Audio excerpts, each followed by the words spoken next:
دا وظایف او دا دم درود ورکول زما مزاج او زما طبیعت دا نه دی.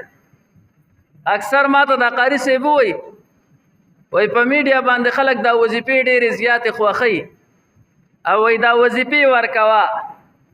ما خلک په حرامو کې مبتلا دي چې منګه وایو چې د حرامو نه راستانو کو. خلک په ګستاخو کې مبتلا دي منګه وایو چې د ګستاخو نه راستانو کو. وظایف اغم صرف او صرف د دنیا د پاره بیا خلک کوي. کو وظیفه ورم کې صرف او صرف د دنیا د پاره کوي.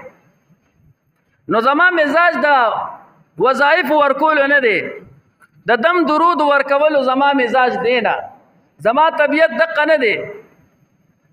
او کو څوکم خوخی نو خوخم دی کی، او کو څوکم نه خوخی نو نه دی خوخی. وای څوک پس پک څوک بدرانه را پسې وای، زه رحمان پس پک سپک بدرانه درون یم. حضراتو عرض می دا کولو چې دغه وظایف دغه دم درود خو چې کم دا آقا نامدار محمد رسول الله صلی الله علیه وسلم د خلی مبارک نه ثابت وي نو اخو بیانول پکار دي.